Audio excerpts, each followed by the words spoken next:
guddida wada hadallada jabhadda uu hogaaminayo Caare iyo sidoo kale xukuumadda Soomaaliland oo uu hogaaminayo suldaanka guud ee beelaha Garxajis ayaa shir sharaad ku qabtay magaalada Ceergabo kaasi oo ay kaga jawaabeen hadal ka soo yeeray taliyaha ciidanka qaranka Soomaaliland waxaanay guddidani si wada jir u sheegeen inay gabi ahaanba faraha kala baxeen wada hadalladii iyo waanwaantii ay ku jireen iyagoo taliyaha ugu baaqay inuu iscasilo sidoo kalena waxay guddidani madaxweynaha Soomaaliland ugu baaqeen inuu tallaabo sharci ah ka qaado taliyaha ciidanka qaranka Soomaaliland waxaana iyagoo arrimo kale ka hadlaya hadaladoodii ka mid ahaa war saxaafadeedkan aanu idinku yeernay saxaafadda ugu yeernay waxaanu u qabanay waxaanu dhageysanay wax lagu sheegay war saxaafadeed oo uu jeediyey taliyaha ciidamada Soomaaliland Nuux waan fahmi weynaa ama waan garan weynaa waxa uu uga jeediyey hadday dhaliil cid ku taal isagay ku taala Nuux bay ku taala dalka waxa laga hadlayaa ee dhibaato yaala waa ciidamadii uu hanan kari waayay hadday bari qabteen iyo hadday buuraha joogaanba ciidankii uu hanan kari waayay ayaa dhibtiisii taala inuu isagu iscasilaa hadduu qof yahay inuu iscasilaabaa ku habboon qaabku u hadlayna runtii ma ahayn qaab qof bini'aadam oo madax u hadlo nabadgelyada khatar bay ku ahayd hawl wax kastaba oo looga khatar bay ku ahayd annaga waxaan lagu sheegay niman meel taagtaagan ma taagnina hawlihii aan dayacday baanu haynaa markaanu ka jawaabno runtii halkan waxaanu ka sheegaynaa maanta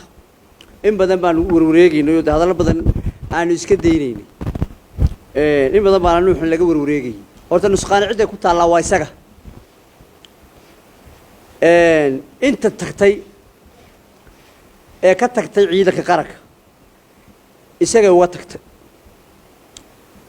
hadday tahay guri iyo hadday kuwa ka horeeyay tahay iyo hadday caaro tahay intuba cadaalad iyo dulmigu kula kacay ayay uga ka tagtay annaguna wixii uu kala didiyay baanu halka u fadhino la dhoobdhoobayay oo suldaanka guud iyo guddidii hogaaminayay halka u fadhiday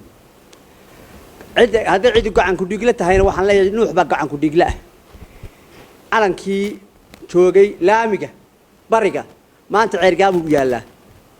cidda ku soo xaraysana waa Nuux iscasil meesha waxba kuma yaalaan Nuuxo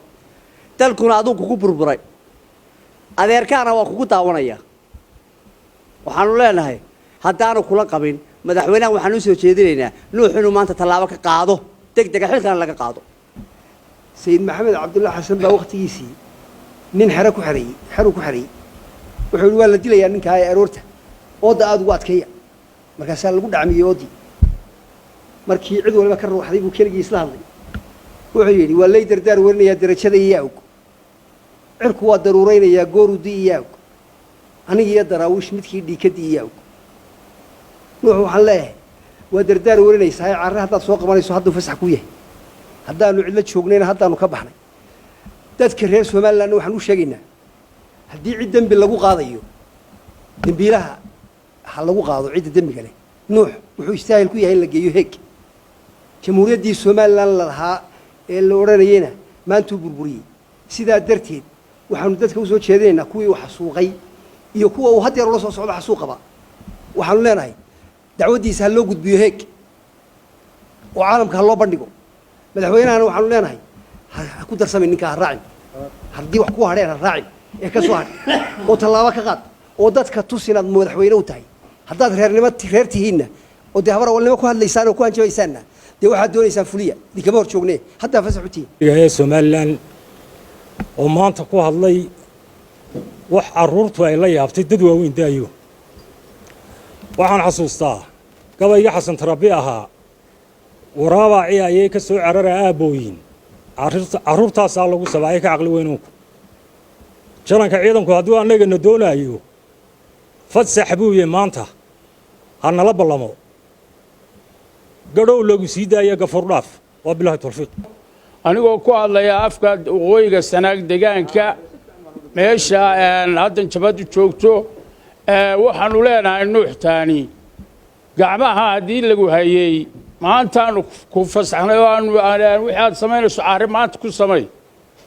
wuxuuna yidhi ninkii geela ku soo heestay waleedeeroy wax dambeeyaba darka ceelkii daw waa nabad buu yiri haddii sariirtaada hargeysi nabad tahay waa ku soo gaari doontaa gacondhadu barkhad maxamuud geedi bulsha TV wararka gobolka Sanaag